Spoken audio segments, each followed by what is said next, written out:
Phoenix wants to win, Devin Booker has to go. Now, the Suns recently traded away Devin Booker's supposed running mate in Kevin Durant, and the Suns are now in a very weird position in the NBA. And I feel one of the worst, if not the worst roster in the entire NBA, and Devin Booker is the head of that roster.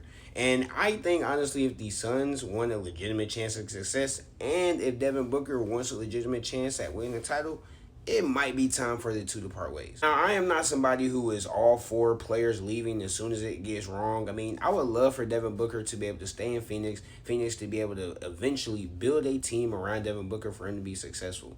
But Devin Booker is about to be 30 years old. This isn't the same Devin Booker that you had in 2021 when you were in the finals. He's still a good player, a great player. But Devin Booker is not in the position where he could probably wait around another 1, 2, 3 years on you guys to rebuild. I mean, ever since the 2021 finals, you had a 24-year-old Devin Booker, and you trade for Kevin Durant about 2 years later, and I get the sentiment. You think that Devin Booker and Kevin Durant were going to be one of the best duos we have ever seen.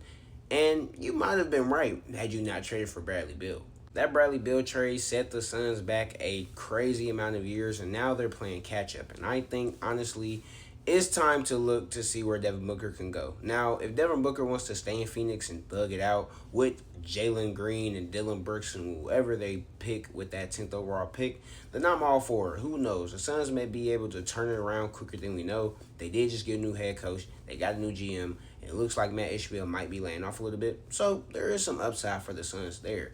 But depending on if they want to make a clear decision on what direction they're going, I think in order to go into the right direction the quickest, Devin Booker might have to be looked at as a player you have to trade. Now, in terms of where he would go, I think his fit in Detroit next to Cade Cunningham is a match made in heaven. You have Cade Cunningham, who was one of the best players in the entire NBA this season, who's in need of a secondary ball handler on that team. And who is better to have as a secondary ball handler than Devin Booker? And you have the pieces to make a trade like this work. You have a Jaden Ivey, you have Isaiah Stewart, Jalen Duren. You have a bunch of pieces to trade to Phoenix to make a trade for Devin Booker enticing, and you wouldn't have to sacrifice too much of your roster to do it. Another team that could be interesting is the Pacers. Now, they did just make an NBA Finals run, but they're probably not going to do that next year with Tyrese Halliburton being out for the entire season.